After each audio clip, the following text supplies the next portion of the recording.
What is culture? And no wrong definitions here. What is culture? A set of beliefs and practices. Okay. Daily rhythms. What's the culture of our city? Diverse. Diverse, good. The most giving city per capita in the country. Salt Lake won a few years, we win most of the time. Totally different cultures. What about your workplace? Think about that. We'll just keep moving for a minute. Name a winning organization and what they're good at. Chick-fil-A. We're having nukes today, Emmanuel. I know. About it. It's not Sunday yet. I know why Wednesday and Thursday answered Chick-fil-A. They were eating it. And this morning's group too. Okay. What are they good at? Friendly. They are. But they are. So good. So good. I think what's their purpose? Do you know? Theirs is just like Barnhart's, to glorify God. They can do that. A couple private companies, they can do that. But their mission is also like Barnhart's, to be the very best at what they're doing. And in fact, theirs is basically, Fred, what you're saying, I'm not saying say it perfectly. I took a picture of the plaque the other day too, but it's to make customer moments so delightful, and the word delightful might not be in there, but to make the experience so good that it makes the person's day better, basically. To make somebody's day better. Their service. And we really go there for as much as dependability as we do the deliciousness of the food. And we're not knocking that either. It's consistent. What's their culture? Efficient. Yeah, they're not wasting time, and yet everybody's still smiling. Yes. Same page, same team. Let's get it. Let's do it right now. Get it up. Yeah. Orlandria took my order yesterday. I heard she's been there since she was 15. And just smiling. I thought she was brand new. I was saying, hey, great job, way to go. But she covered this thing, and one guy who did something, the same guy who did something on one side was actually one who had my food on the other side. He dashed right through there somehow. I don't know how that happened. But it was great. And I've been in there at 9:40 at night, and they're dancing. So there's high engagement to be efficiency. They know what they're supposed to do.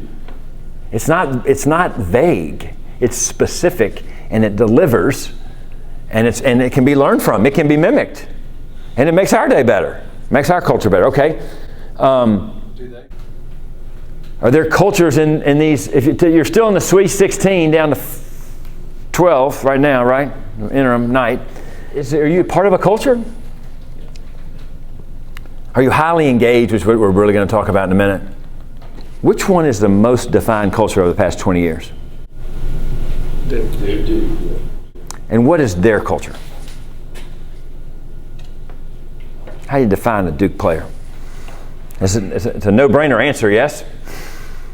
Excellence. Excellence? Good. Teamwork? Fundamentally sound. Strategic. Good answer. Yeah.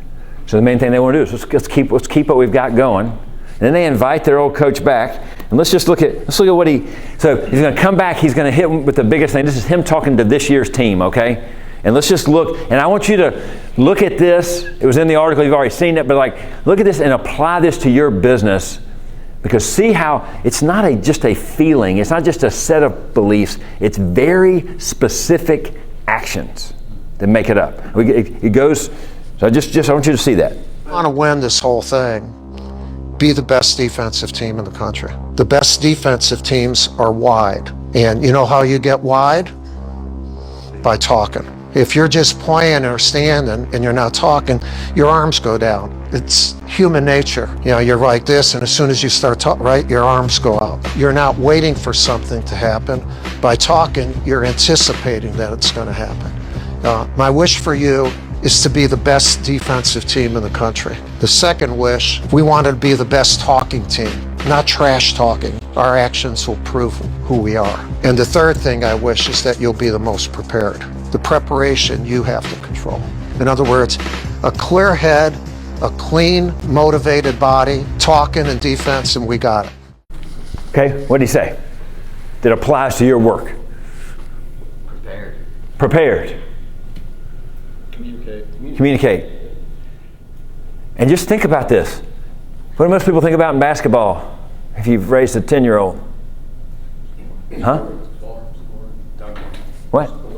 Scoring? Yeah, so they had a psychologist come in this year, and he had him time the amount of time they'd spend shooting in the game. So if you're going to take 20 shots, would be the top, 4 or 5 guys.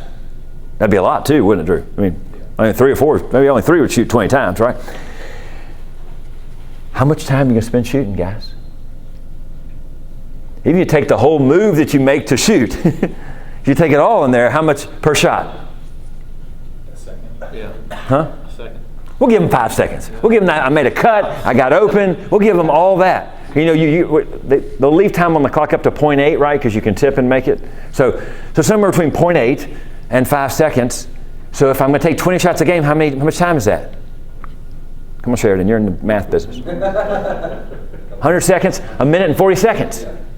A minute and 40 seconds. How long's the game? 40 minutes. How much time are we going to spend on defense? 20 minutes. Probably 24. If I'm good, if we win the game, get our shot and get back. At least 20. Get wide. Be talking. Focus on the part that can make a difference. Service makes a difference.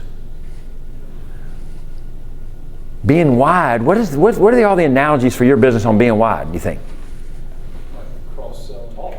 Yeah, communicate. Communicate and set the example. And maybe that red team, once that night, I stayed up one night, Sunday night I guess it was, and they're like, one guy touches the ball, and it seemed like all 4 of them, I didn't even know who had the ball sometimes. They were just moving down the floor because they were wide. They were wide. They were playing together and communicating. Hey, backdoor screen, whatever that is, and then over to the left, they're communicating and not letting anybody get through it. There's all this other sports psychology about make sure you're touching. Of course, you see that in girls volleyball, but you see these guys huddling after breaks when they can. So that way, we're that much more wide. We're that much more connected. We're that much more one. We're that much more engaged. And engagement is the goal. Are they highly engaged in what they're doing? Yes. For sure. But look, it's true in companies too. The Wall Street Journal, the Drucker Institute. Peter Drucker is one of the most fundamental management consultants in the history of business. And an institute in Scotland, the Byrne Institute, got together and studied companies across the globe. The number one success factor is employee engagement. How into this are you? How it plugged into you, or how engaged? What are you doing? And then everything else is just secondary. But just to be clear, the point of the article is if I'm engaged, then we can stay with our main focus, and then we can also take on things like cross-selling. We don't have to, especially global conglomerates, we have to be good at several things, and we can be. And those are in overall effectiveness. Chick-fil-A tracks their stats. They know what the efficiency rate, the reported efficiency rate was every day. Okay, here's a day's objective in the next 30 minutes. So to make winning culture through influential action that starts with your highest purpose, values, and priorities. So y'all said it beliefs, but it'd be like this. So to make it, you have to act consistently with your highest purpose, values, and priorities. Otherwise, it takes over. So it looks like this. We graph this stuff. We graph these competencies. So we want to say, knowing purpose, values, and priorities. You need to know your organizations, and you need to know your individual ones. And yours aren't exactly the same as your insurance agency. Yes? I can ask that to 4 different people here, maybe 5. So not exactly the same, but I need to know mine, and I need to know my organizations, and when where they're complementary, I can really get going. So I need to know those, and I need to act to influence. And that's how you make culture. And you can become unconsciously competent, like you breathe, at making culture if you know and you practice. You don't practice breathing anymore, yes? We'll just start to act that way because we're so ingrained. Is it core to the belief? If you just believe and don't move forward with action, it's not worth much, is it? So here's what's being shaped by culture. Is down here. It's lack of knowing and just a little doing. I'm being shaped by it. Now that's not all bad, but it's just not as high a competency. It's not as much knowing and believing, because culture needs improvement. All right? Where are you right now, you think? How many are impacting it, they believe, more than being influenced by it? Impacting people, raise your hands. Do not conform to the pattern of this world, but be transformed by the renewing of your mind, that you will be able to test and approve what God's will is, His good, pleasing, and perfect will. Just saying, don't conform to it. All right? And if there are three verses that are most influential to the sinner in our culture, it is these three in a row. Romans 11:36 is recapping maybe the best chapters, maybe the best 11 chapters in the history of theology, but it's saying all things are from Him, all things are through Him, and all things are for Him. Everything, if it's here, it's from Him. If the power to do something is through Him, we covered last week actually, and then the power, and then the reason to do it is for Him. Is that the way the culture looks? Is everything for Him? Okay, good. We got work to do. That's good. We have purpose.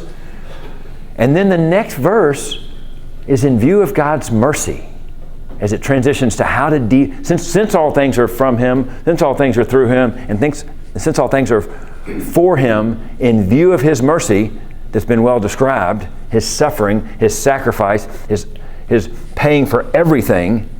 In view of His mercy, present your bodies as living sacrifices, holy and pleasing to God. This is your spiritual act of worship. Now, who's a big corporate worshiper? I recommend it highly. I recommend to put your whole week around it. Start there. But here's what this verse is saying. It's saying your whole life is worship. Present your bodies as living sacrifices all the time. You can do that in worship too, but you're praising. But all the time. He was the sacrifice that paid for everything. Now go out and worship me by laying down what you got through me and for me.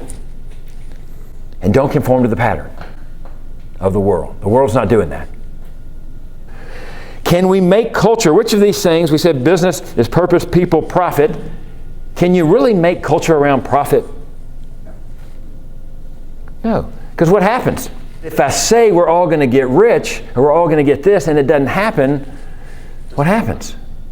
Then I become unengaged if it's centered on profit. There are more than half of the companies out there's culture is for profit. You can't have an engaged culture that stick to you can't have a defining, engaging, winning, long-term culture. And there are plenty of books written on it. Good to Great, Built to Last. Plenty of secular books. Steve Jobs did not do it for profit. He built quite a culture. He did it to change the world. So like, you don't even have to get to Jesus to know that's just good business, actually. Because if I stay on profit, I'm short-term, and then there's a disparity, and we know the companies that have been most about profit, the disparity gap changes between employees to the top. So we know that it's pervasive and caves in on itself eventually. Maybe not today, but there's some Psalms for you. I got good Psalms for you if you need them. So, and then even on people. Why can't I build it on people? They come and go. But more than that, what I got to do is give people something to do. It's what they're for. It's what we're united around. It's what's distinctive. It's get wide. So what we're doing together. So it's a purpose of what people need in their life. Purpose of what they're going to go and do. It's a focus. Men need something to conquer. Mostly men in here. So like they need a purpose. And so it's what are we going to join together that's going to make a difference? Here's what Andy Crouch says. If we're known Christians, do we have to admit that we are just much about what to not to do is what to do? And we don't want to do these things, and this is what's wrong with the culture, and it's this group that's messing everything up. And we got Christians on both sides of red and blue saying it's wrong and all this stuff. We're saying what's wrong. If we're known mostly for our ability to poke holes in every human project, we'll probably not be known as people who bear the hope and mercy of God. No, what are we doing that's moving this thing forward? There's plenty wrong with it, okay, and we may need to name and claim it. That was kind of the debate we had in the last one. This is not good, this thing. What's not good in the city, by the way? Crime. What's not good in your business? Crime. Insurance business with crime, that's not going to last long, is it? But it's not saying we ignore it. It's saying we can't be the ones who just poking holes at it. Culture is what we make of the world, encompassing both the tangible artifacts and the meaning we create. Culture is collaborative. And that's why it's got to be about a purpose, and then it gets people together to work together towards something. The human endeavor, culture is not static, but constantly being created, shaped, and reshaped by human activities. You're culture makers. The only way to change it is to make it more. It's to act different, to be different, to be transformed, to make it. This is what our mayor is saying here. If you hadn't had this perspective, I want you to have it just for a minute. People can't be what they can't see. Right. And for far too many young people, they have no idea the type of economic opportunities that exist, particularly with entrepreneurship. And so one of the things that we've done with our Office of Youth Services is we are allowing small businesses to be able to partner with us, where we will actually pay a young person to work with you for the summer. It may be an extra set of hands for you as the entrepreneur, but it's so much bigger for that young person because they get to see the daily grind and see what it's like to work in a small business and to really put in that work and see that reward at the end of the day. And, you know, it's us working from multiple angles. Exactly. What did he say? Young people can't be what they can't see. Isn't that good? Now, our friend Willie Baldwin says that all the time. He's not here today. Another reminder to pray for him. I think maybe Soup's been coaching both these guys.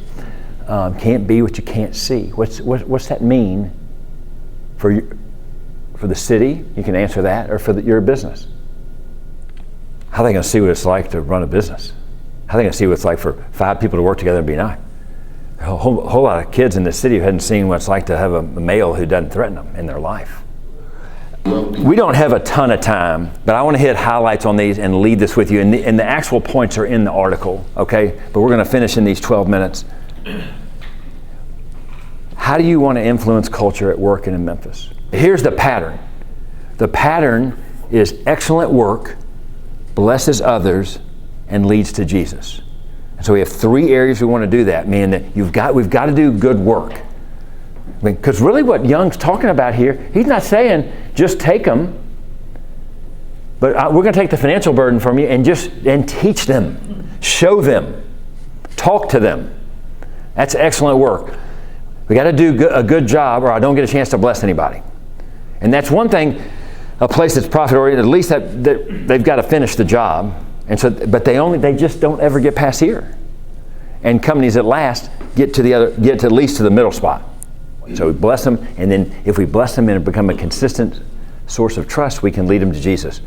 Okay, that's because most of you, I know your faith, so you're saying what you know. All things are through him, or from Him, through Him, and for Him, and so we got to align what we're doing at work with that, or we don't believe that. We're not being consistent. So that's where it mashes together. So for excellent work, talk. We're using this talk thing, okay? Talk on purpose. Constantly and clearly let people know the purpose of your organization. Evaluate situations and effectiveness and align actions back toward purpose. Communicate and collaborate to get the best ideas and actions from the entire team. So what would this look like in your organization? Or you can choose the city if you want to in these examples, if you're more concerned about the city right now than your organization, but choose, how would you do this? How can you do it in your business? Let's read this verse and come back and do this, okay? Whatever you do, work at it with all of your heart, as working for the Lord, not for human masters, since you know that you will receive an inheritance from the Lord as a reward. It is the Lord Christ you are serving. Who has not the best boss besides Fred? Here's what's just true, okay? The person who knows Jesus in the moment is the leader and the culture maker. So this is true for those who have been married a little longer. It's true in our marriages, right? Sometimes our spouse knows Jesus better than us and helps us out, yes? Yes. So and sometimes you know Jesus a little better and you help her out. It goes both ways. It's situational. So the boss could be off even though he knows Jesus. So I can influence and make a difference, but I know I'm working for him. And the only way you know you're not working for him is I'm not threatened. I'm not threatened because I'm working for Jesus. So I can, if it needs to be spoken into, I speak into it. If I just need to do it and be quiet, I do it and be quiet. But I can discern that because I work for Jesus. And so what's the highest purpose? What's excellent, what blesses, and what moves to Jesus? Let teammates know, talk to encourage. Let teammates know the excellent work they're doing. Who's got somebody in their office right now who needs to be talked to? Let them know how they can use their gifts to contribute better and differently. Keep reminding them what they do on purpose. See the little trick there? What they're doing on purpose for the organization and how the team is doing. Therefore, encourage one another and build each other up, just as you are doing. There's a memory verse for you. And he's encouraging us. The Holy Spirit's encouraging Paul while Paul's encouraging the Thessalonians. You're already doing it. Keep doing it. Which is a model for how you're doing. So you got a poor performer in your office? We pick out what they're doing and encourage them what they're doing well. You're doing it. Come on, keep doing it. I saw how you did that yesterday. Let's keep doing it. So this is a model for you, the poor performer in your office. They may not need to stay, but let's make their day better today. Whether they're aligned with the business or not is a different question. But right now, can we encourage them toward something?